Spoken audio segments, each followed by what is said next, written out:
The theory is a million times more important than just this technology. This is one thing, but it's as basic as the will. We will travel to other planets. We'll be able to go there and not pollute that planet. We can go there and form any element that we need from electromagnetic fields. We don't have to try to mine the ground, mess up anything. We can take the gyroscopic particles, turn it into any element that we wish to do. I know that I'm right. I know that the theory is right. And I know that God has given me all that.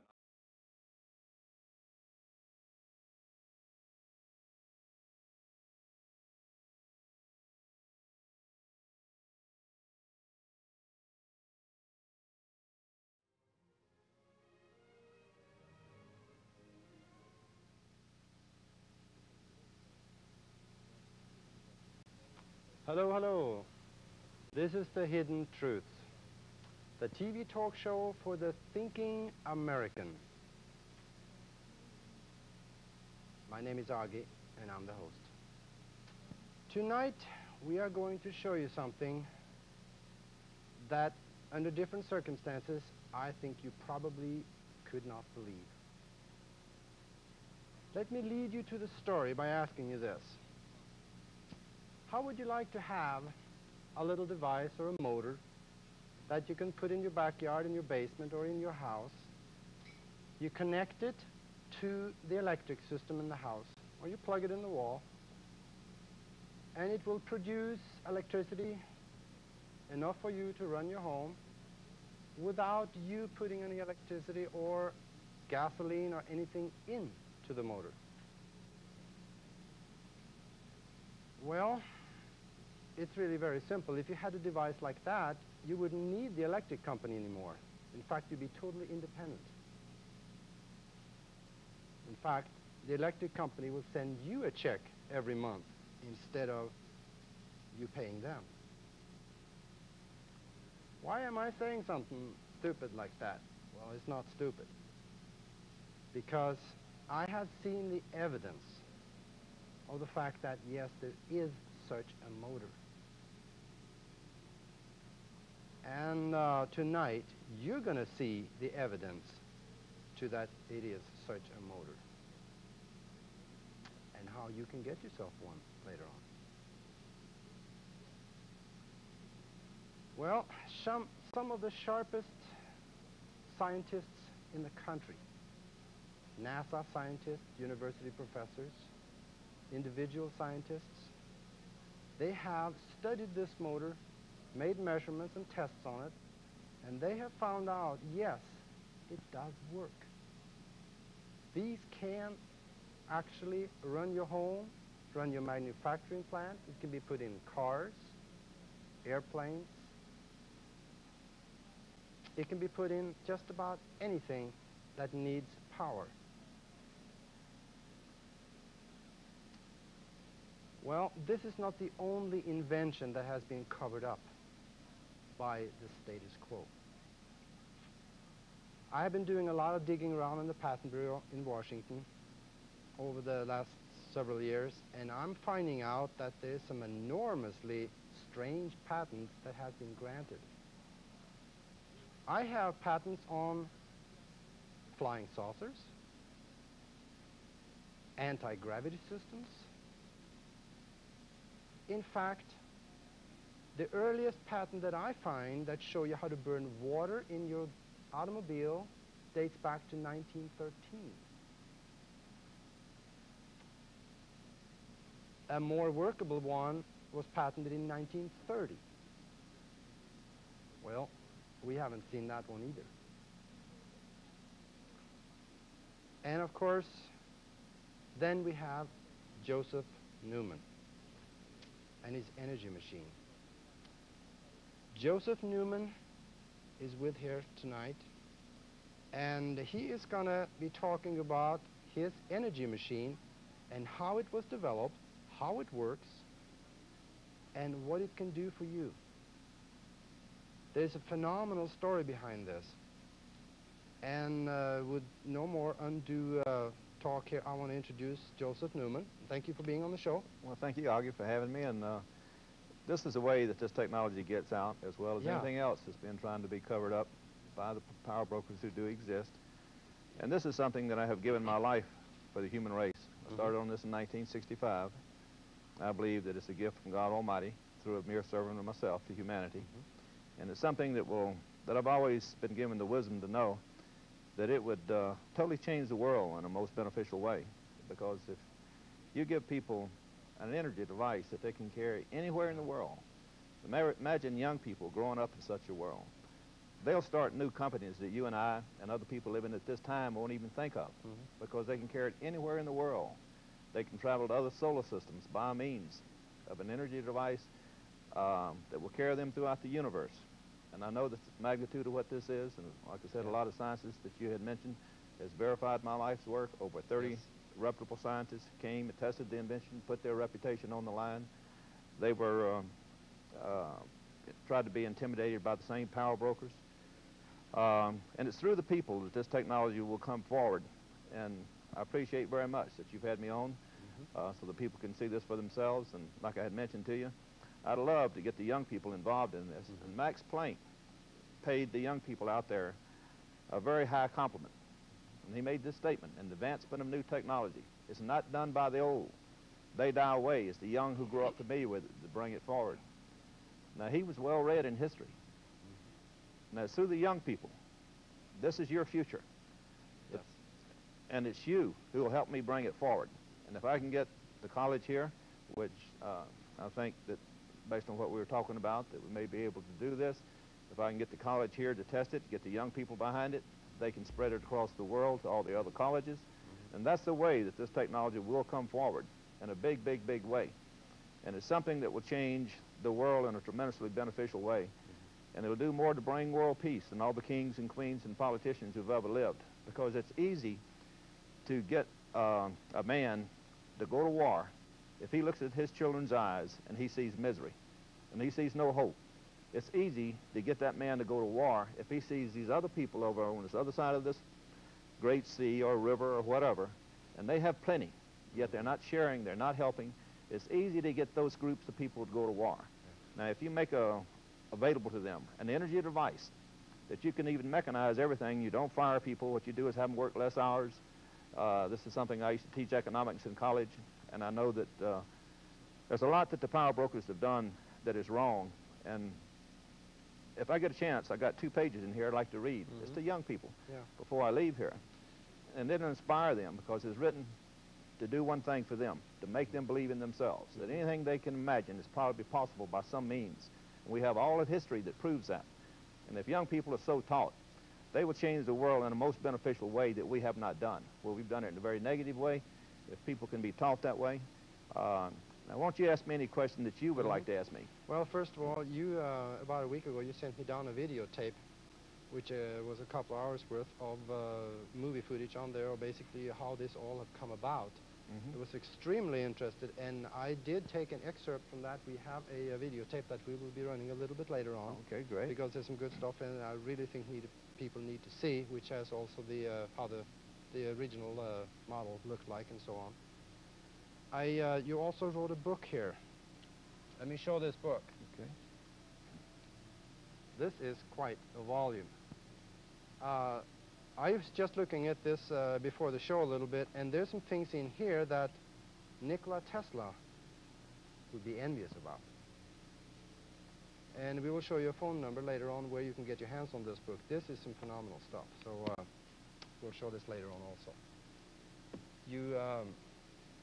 Let me ask you, you have created a machine here that actually puts out more energy than what it uses. That's correct. Where does that energy come from? And so that's a good question. So that people can understand this who maybe are not highly technical, I'd like them to think about something.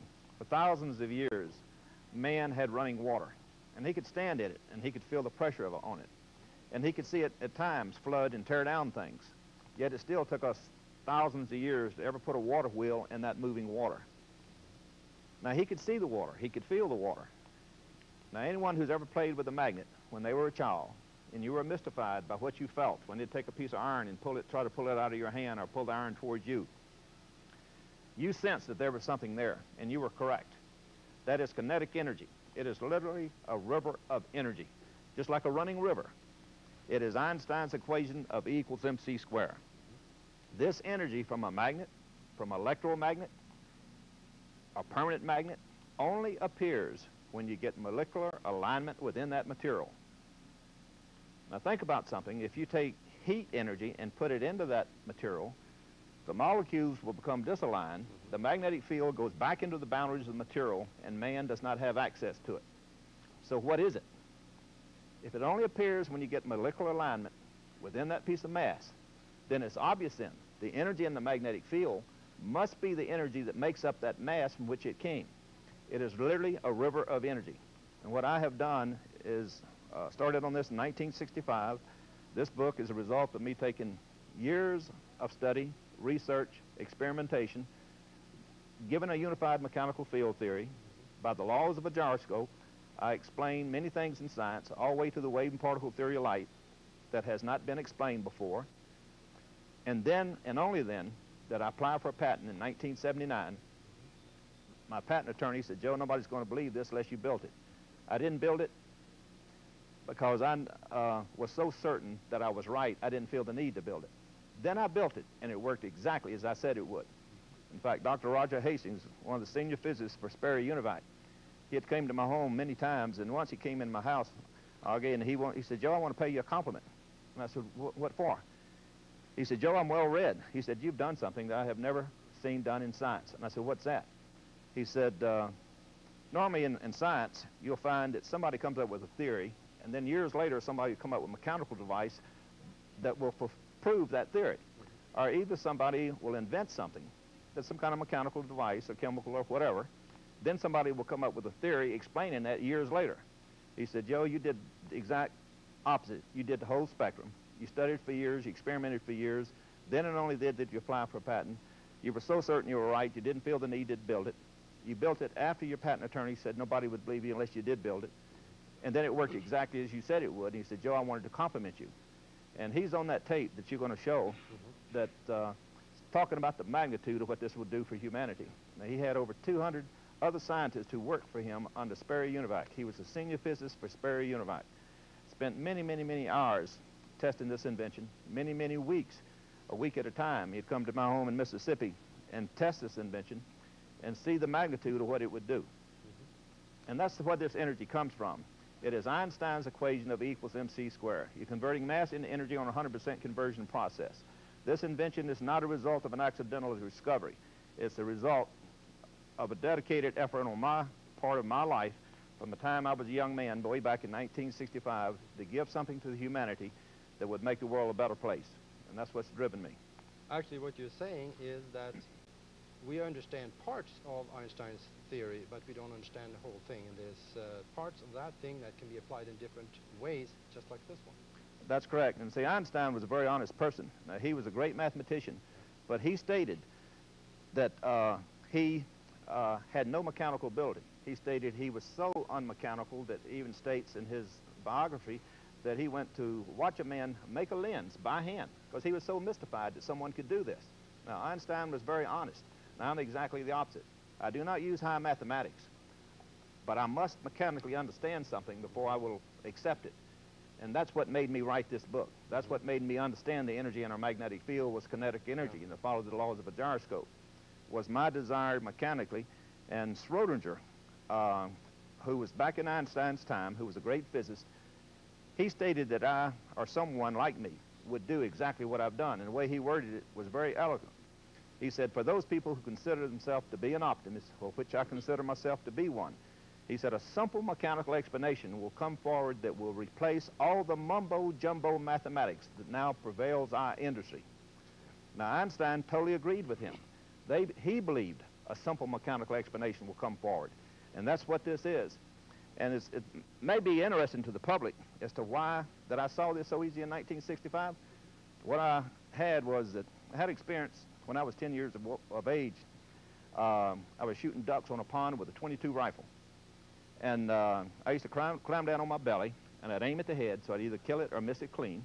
And one morning I missed the duck, and I heard the bullet deflect off the water and hit up in some big oak trees on the other side of the hill.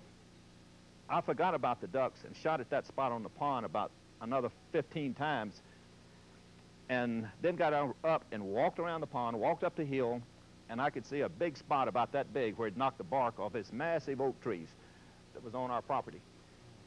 And I was so dumbfounded about what I saw, because I knew I could take a flat rock, you know, and deflect it off of a pond. But I never picked up a rock. You know, you pick up a round rock and try to do that, and it'd go in the water. It wouldn't deflect. It had to be flat. The flatter, the better. And I knew the bullet was pointed. I knew that it's barreled. And I couldn't believe that that water could deflect that bullet. I went back down to the water, spent 15 minutes sticking my finger in the water at different angles to see if I could feel any difference in the resistance of my finger going in that water. I could feel none. And so it really stuck in my mind. So in 1965, I picked up a book titled Energy, put out by Time, and it was covering every major energy device in the world. In the middle of the book, it had 2 or 3 pages on Faraday's generator. And as I read that, the words I've always said, it's like a hand came out and slapped me in the face. Because instantly, the same experience I had when I was 10 years old again popped in my mind. Because it said that you could move a conductor at a snail's pace in a magnetic field, and lo and behold, its current take off at the speed of light. Now, I was just an old country boy, but that's like you telling me you're going to take a fence post and reach down and touch a rock, and that rock's going to take off at the speed of light. As an old country boy, I'm going to say, let me see you do this, because I know you can't. And I knew there was something moving in that magnetic field. And it took me 3 years to figure out what this was. And then one morning, in 1968, some kids woke me up trying to get a wheelie on their bike. That's when they tried to jerk the front wheel off the ground. And the little kids could get it about that far. And it dawned on me instantly, well, I'm going to make a flywheel, 80-pound flywheel, which I did, put it on a 3-wheel bike, put the flywheel above the back axis, took a positive clutch out of a 30-horsepower motor. A kid get on it, build up inertia in that flywheel, engage that positive clutch. And when he did, the front end, he'd jump off the ground like this, and they'd leave black streaks on the pavement about that long, and kids' eyes would get that big. And they loved it. But I was concerned about their safety, because that thing was powerful. And I had heard the word that a gyroscope was the stabilizer. Now, for 3 years, I had wondered about when you moved a conductor in a magnetic field, because when you pushed it down, the current would go one way. If you pushed the conductor up, the current would go the other way. If you went to the opposite end of the magnet, the direction of the current reversed. If you went parallel, no matter how vigorously you moved the wire up and down, you'd get zilch. Nothing. No matter how much energy you put up in your motion, as long as you kept a parallel relationship. Now that told me there's something in this magnetic field that's mechanical. Because you could take the wire and turn it over 180 degrees and hook it to a galvanometer, nothing would change. It was the motion relative to some mechanical entity in the magnetic field. And I was certain that this was the truth. Now, for 3 years, I wanted to know why. And when I went to the library in Mobile, Alabama, got a book on gyroscopes, and I looked at the laws of a gyroscope, instantly, it popped in my mind. This is the mechanical entity, because the laws of a gyroscope is exactly the same thing you observe when you move a conductor up and down through a magnetic field. Because if you